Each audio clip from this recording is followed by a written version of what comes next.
What is happening, y'all? Welcome on back to episode 7 of the walkthrough.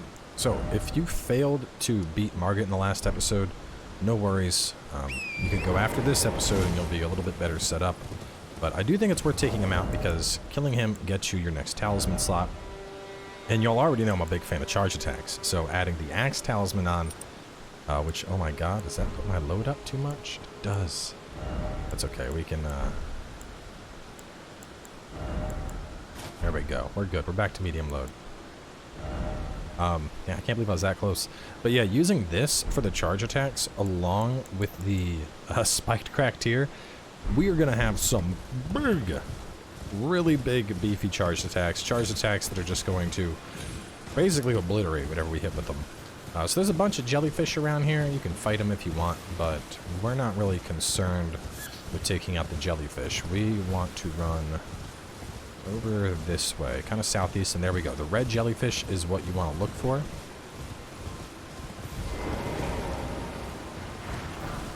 Got the Godric soldier ashes and magic grease. That's what I came for. Thank you, jellyfish. After them, we're gonna just head south. Oh, another thing I can grab. Let me see in my notes. I wrote jellyfish for grease, blood shard, and shard. And then we go south for a starlight shard. Now, starlight shards are interesting. You can use them to gradually replenish your FP, but later on in the game, there's going to be a merchant that'll trade us some really cool spells for these. So, I know the idea of regenerating FP sounds attractive, but if you're a caster, I would suggest hanging on to them to make sure you can get those spells. So as we run through the fields, one of these giants will wake up. I think it might be the one right there by all those bats. Nope, here we go, this guy. Put up our buff. You can see how I have double axe buffs now. Boom, look at that, 1200 damage. Fall down.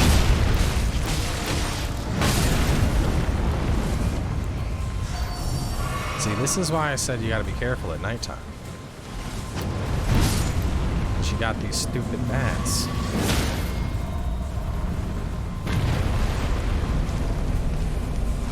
And that's one thing I've noticed with this game. Not the bats. The bats are whatever. But in general, I've noticed that there's a lot of buff stacking possible. You can really, really load up. So, let me see. Starlight Shore, Giant, the Jail, crossed legs on the broken ruins. Oh, those are these. Let's go up here. It's an emote you can get. And the crazy thing is, I mean, we're running around grabbing all sorts of items. And you know what? I would still bet there's something in this region that I probably don't know about, even after all the playthroughs I've done. Just because the sheer amount of stuff out in this world is absolutely unreal. And that's what I really want to showcase with these first couple episodes. This is the first region of the game, and there's so many things. Like, we've killed a tutorial boss so far, and that's been it.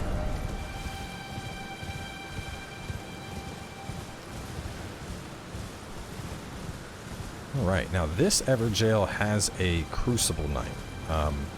Evergaols you usually can't pull summons into. I'm gonna give this guy one attempt. To be honest, I don't like trying to fight this dude. I think he is very dangerous at this point. But, you know, we're here. Let's try it.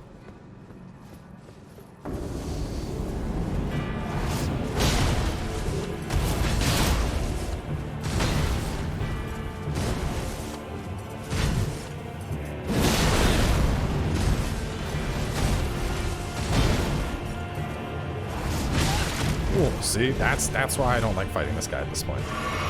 Trying to use the counterattack on him will not work.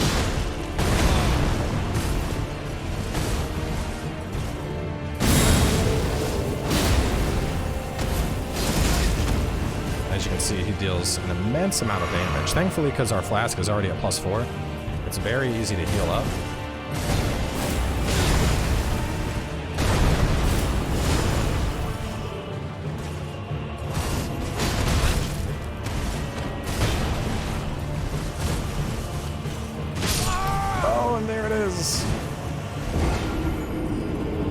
seeing how much damage we're doing, though, I think I can kill him, so I'm just going to do it now. So this is what I was talking about with the revive. The stake of Marika are usually like outfield areas that you can respawn. So this one is right here, right next to the jail. Anytime you die out fighting a world boss, there's usually one of those nearby. Just helps because the closest grace is like over there at Storm Hill. Yeah, this build definitely does a lot more damage to him than I have on other builds, so we'll try and take him out. We'll do one more time. I'm not gonna waste time because, you know, one of the greatest things about this game is that you can always just leave and come back and fight something at a later time.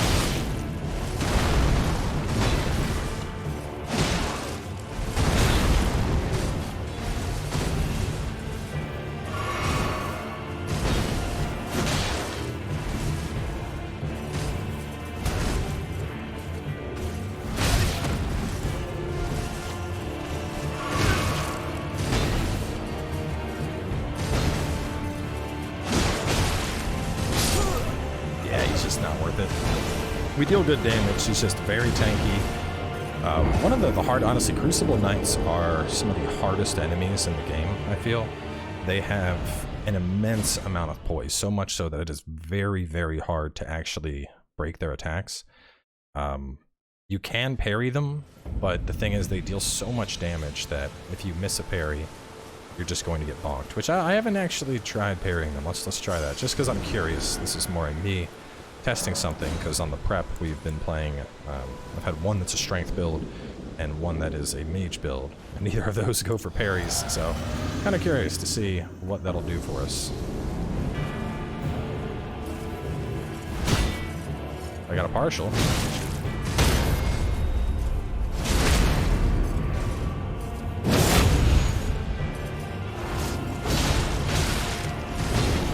So yeah, the parry did a fair amount of damage, but as you can see, that he just has a big health pool. So the best bet is going to be getting a parry, but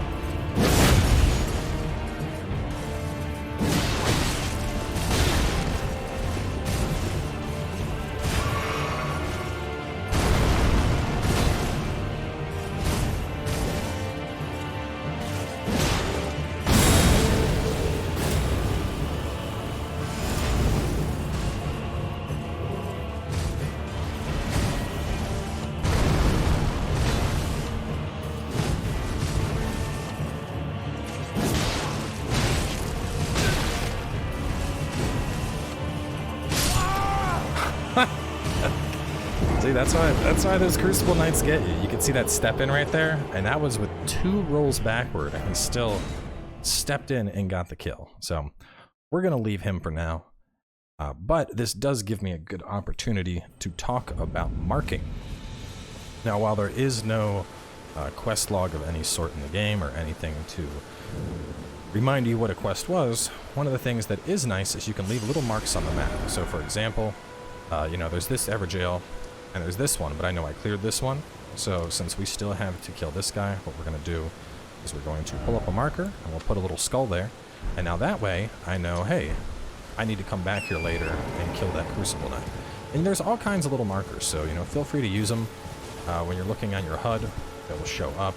I don't think they're universal on your HUD. I think it's like just when you're in the general vicinity, so, you know, you're not going to have markers all over the map, and that is not the one I wanted to go to. We want to go over here. There's a quick range talisman we're going to pick up from that thing, and then we're going to go snag up a PvP item. We're going to grab the lance, catacombs, and 2 dungeons.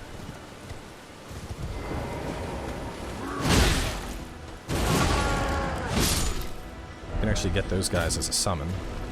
They do pretty good.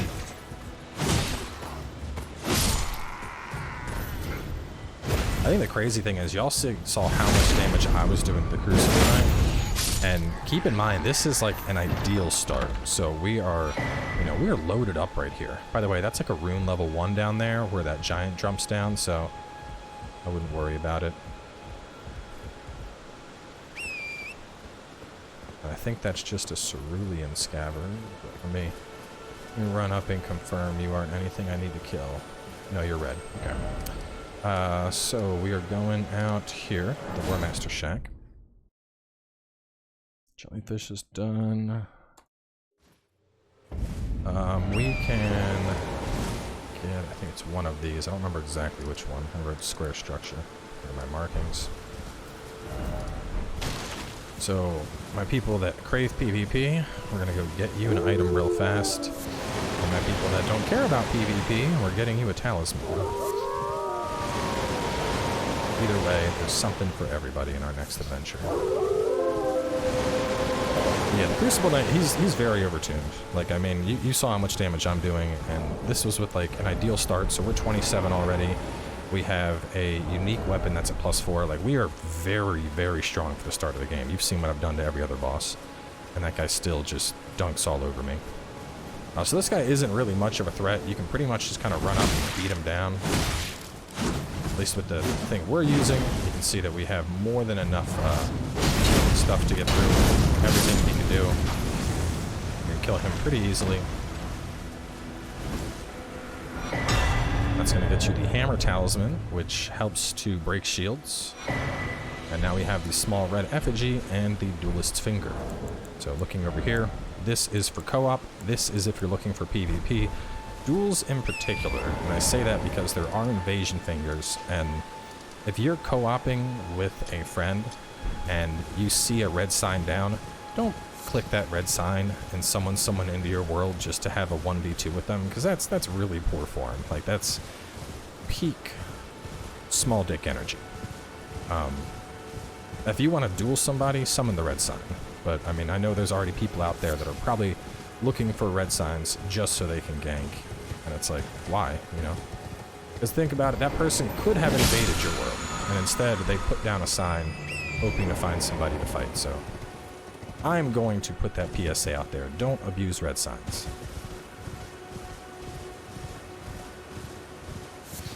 Invaders, yeah. Gank them with 3 of your buddies. Do whatever you want. That's a different scenario. There we go. Got the lance. That's good.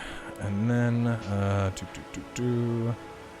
we want to go, there's catacombs, I believe it's here, and over here. Check. Right. Yeah, that sounds about right. This is the encampment we ran by earlier.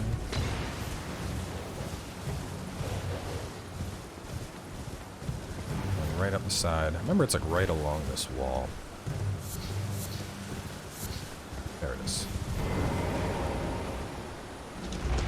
I remember, I think this may... No, the Deathbird is out by the Giants.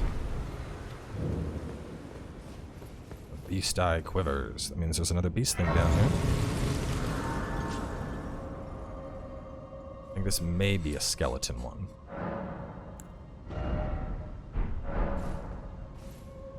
It is. Well, we'll take a look. What do I got on my notes? Summon upgrades and heal on backstab trinket here. So there's the root resin. That's the stuff I was talking about. You can use it to make upgrade mats and see how much damage we're hitting. So 431, you know, and when they die, you have to hit them again. But so this is why I wanted to get y'all Sacred early on, because even though there aren't any upgrades in this, this will still just holy damage, purges skeletons. You can see that one didn't even get a chance to respawn. That hasn't been super consistent for me. In some cases, holy damage will just, it'll, you know, yeet them away. But there's been others where I still needed to hit them twice. But either way, it's good to have, because you can, you know, you don't have to use this on your Morningstar. You can use this on any weapon that's non-unique.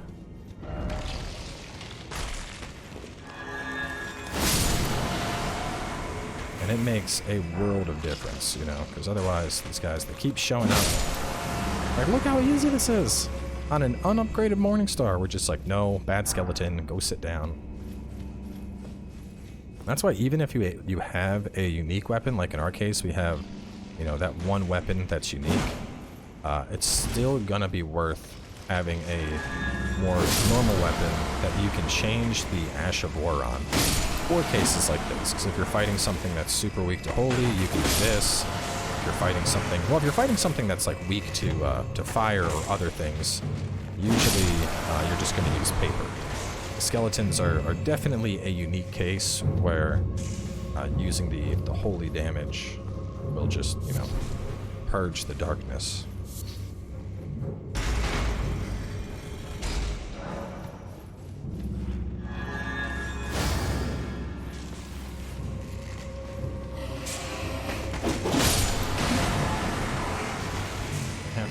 I'm trying to remember how to get up there. I thought it was like a hidden wall. We don't need to go up there. We've already opened things, but it's a piece of loot, and I don't like leaving behind loot. Remember. Here we go. This way.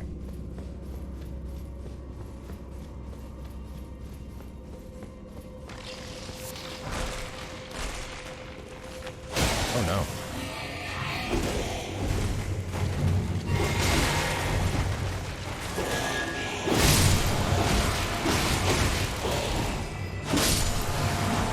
That's why, even as a strength build, I recommend you have at least one blue flask for situations just like that.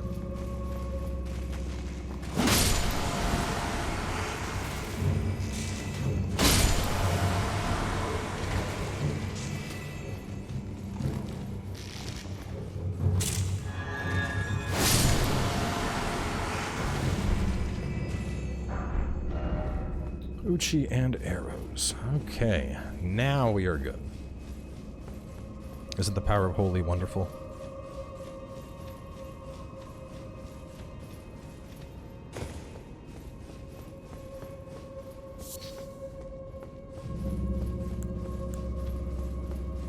So before we go in, we are going to go rest since we don't have that. Well, let me see. How much FP do we have?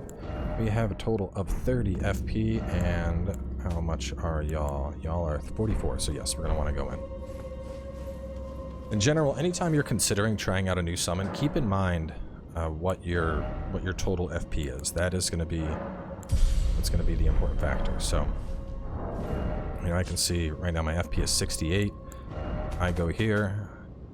I can use all of them. I could use the Godric Soldier Ashes, but, you know, like I said, these dudes keep coming back from the dead, and that's endlessly useful. So, I am likely going to use them for a large chunk of this.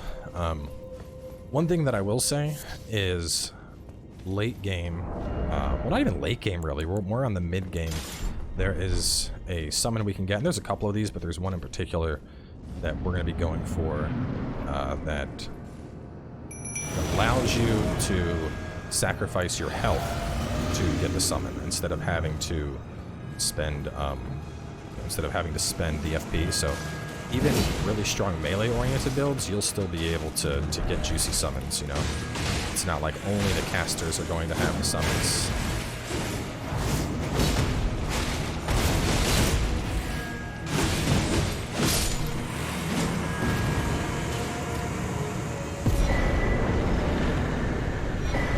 Got some more death root.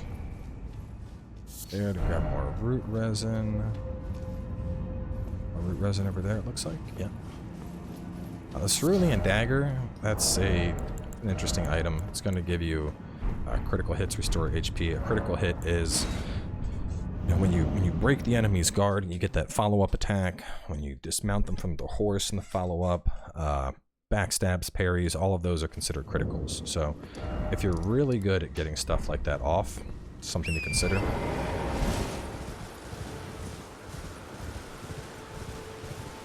Okay, next we got Highroad Cave. That has a attack power on low equipment weight talisman, along with more upgrade mats. Caves in general are going to be really good to get you your upgrade mats.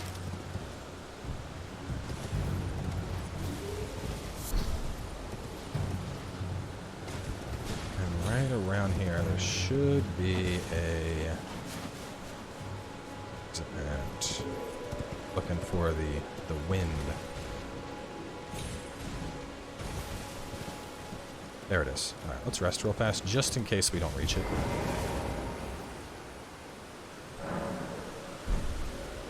If you want, you can kill this pumpkin head. I guess we might as well. We're here. We're making good time this episode.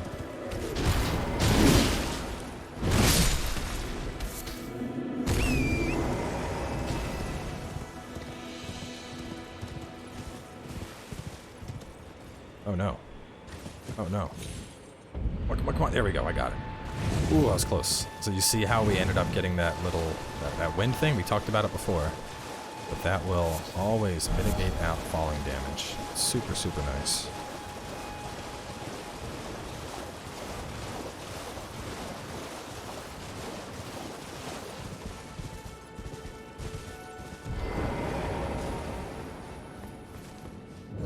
After this, we have 2 nighttime bosses, and then the only other thing would be if we wanted to try another swing at the night, now that we've put a little bit more into health and stamina.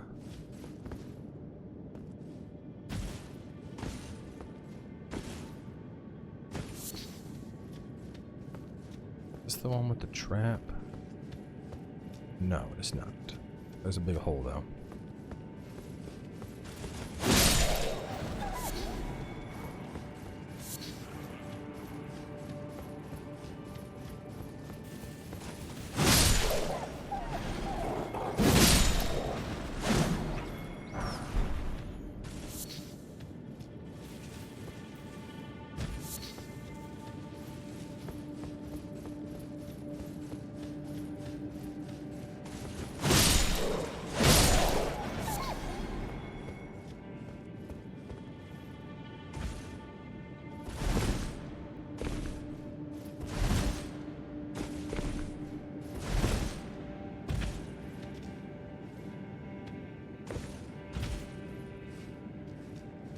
Okay, I think we go up here first. The cave moss. And then down into the cave. See, these early caves aren't too bad, because it's pretty easy to remember where everything is. It's the later caves that I'm dreading a little bit. Because some of the later caves, man, they are full-on labyrinths. Like, you will get lost running through them and be like, did I go there? Did I go there? Did I do that?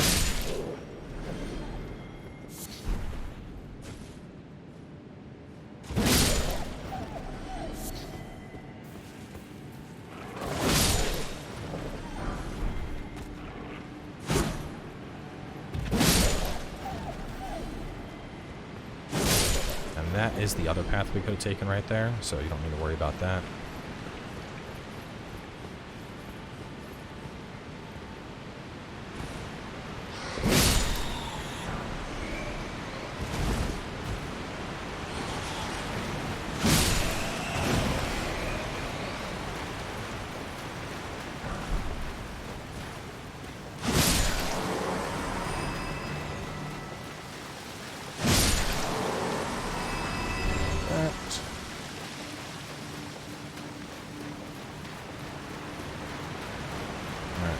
Very carefully fall down here. You can see the platform below. And jump. Jump again.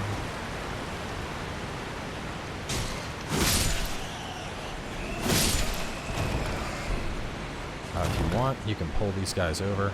Give them a second. That way they're not hitting you when you're not paying attention.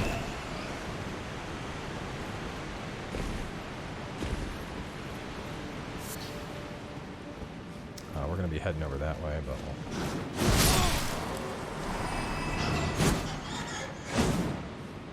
that's why I need a bow. Noxious little shits that fly around.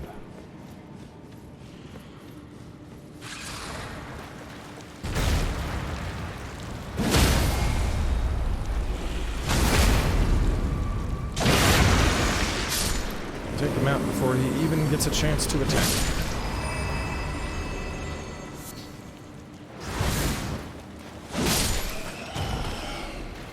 Right, then we go this way. That's going to bring us around to a loot that we couldn't get otherwise.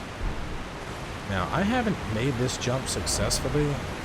Oh, actually, never mind. I can just drop right there. I didn't notice that before. Huh. That certainly makes things easier. Then we're going to head on in, grab these goodies, and then we got a boss.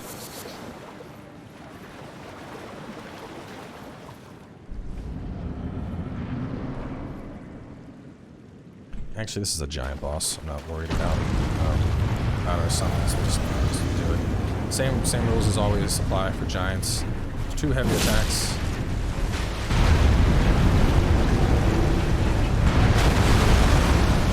Charged heavies.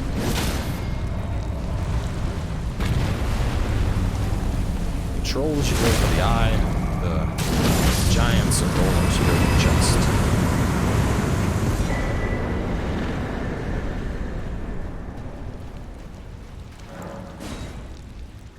Okay, we got the jellyfish, we got the giant, the jail, the crossed legs, War Master Shack PvP item, we got the lance, Deathtouched Catacombs, backstab, Highroad Cave, and next up we have Deathbird. So Deathbird should be here. We'll go kill him, we'll go kill Knight Rider, and then I might take one more whack at the Crucible Knight, just because I hate leaving things unfinished.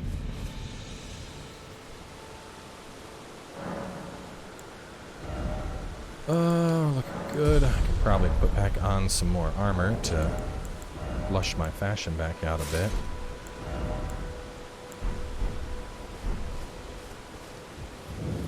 Just to go through this guy's stuff real fast, Stamp Upward Cut is a really good ability because it allows you to basically poise through a single attack and then do a super strong follow-up, so I really like that. Endure has some useful things if you're a caster, because you can basically tank a hit and then get off your spell. The other big one, which is probably going to be worth picking up right now, just because it's universally good, is the no skill. Now I know you're probably like, wait a minute, why would I want to have no skill? You know, that doesn't sound useful at all. The thing is, if I take no skill Ash of War and I put it on my shield, which like I'm not parrying a bunch, but by doing that, if I have my shield equipped and I hit L2, I'll do my weapons art instead of parrying with the shield. So food for thought. If you're not good on parries, you know, go for no skill on your shield, and that way you can just go straight into your weapon art when you press L2. I hope this is the right area. I remember him being like nearby the giants. Yeah, I got the summon icon up. This is it.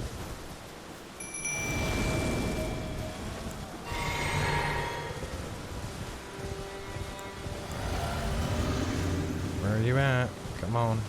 Should be like right around these ruins.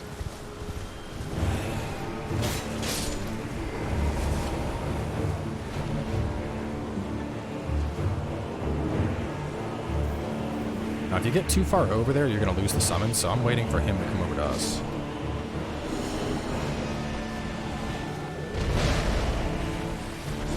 See how the summons start blinking? That means I'm out of the range where I can keep the summons. You can see this guy hits pretty hard.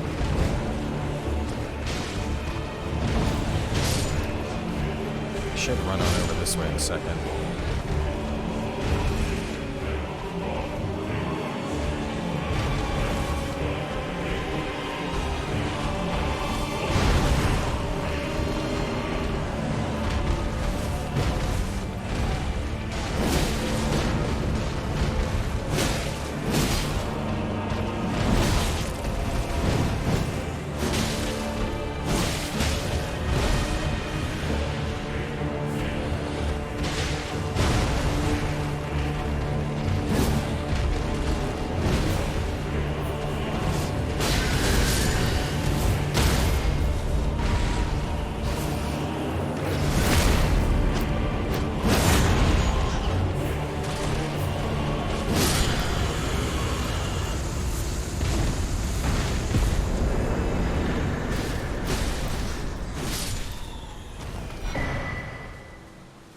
Feathered branch sword, which I think is down here. Raise defense when HP is low. Not really all that useful. That last one we picked up, that does go down here. That last one we got will increase your attack power if your weight is really low. So like if you're playing a bandit class, it's useful.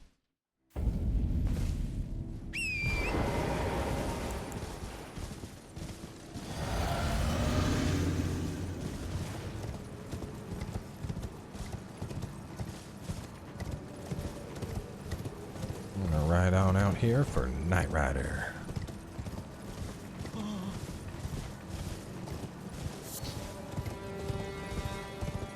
This guy's pretty easy to fight mounted, but you don't have to. So when he starts getting low... Ow! He dismounted me, you son of a bitch.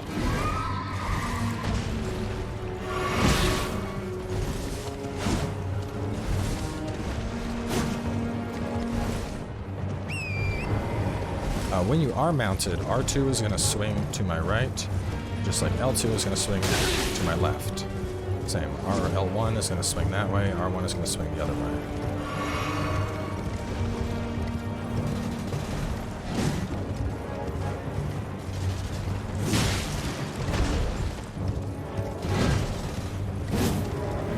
Even if you knock him off his horse, he will resummon it. So just be ready for that.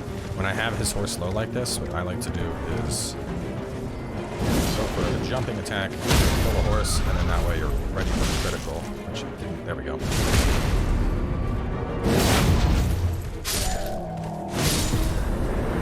I just killed the Knight Rider, and these dudes with basic swords and torches are walking up like they're gonna do something. Bunch of silly bitches. So with that, we have basically cleared out most of Limgrave. I'm gonna try him because I'm thirsty like that. I'm gonna go try and kill Crucible Knight again. I think I can do it. Level 30. Things won't go the same way they did the last time we met. They probably will, but... I mean, one of the great things about these guys is you can't do souls. And you can see right now that icon that I put on the map, it's not appearing yet. Once we get a little bit closer to the location, that'll pop up in my compass as a reminder to like, hey, there's a dude over here. So, like I said back towards the start, you don't need to worry about markers like flooding your compass as you play. You know, it's not going to be Skyrim style where they're all over everything.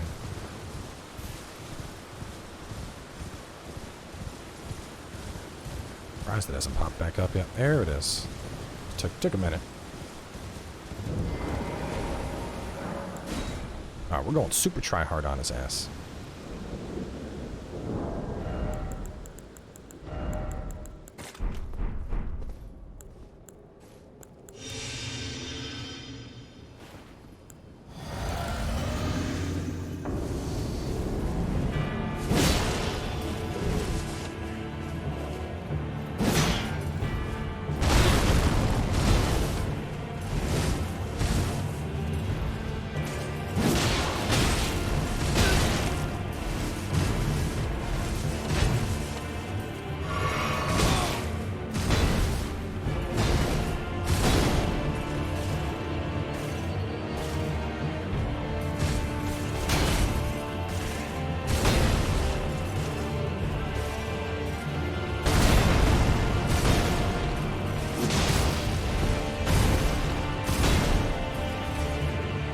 I have my health at full.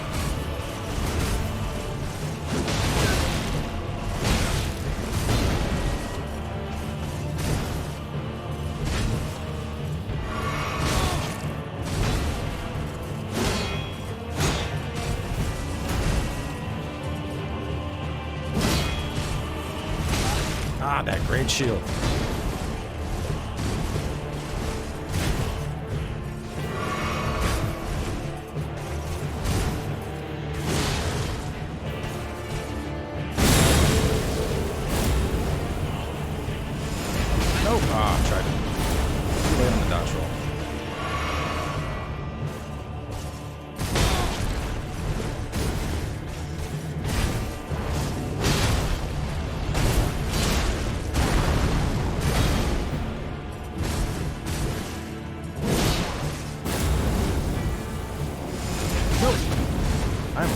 Doing a bad job at dodging those. Oh my god, he went for the super tail. He doesn't do that one until he's really low.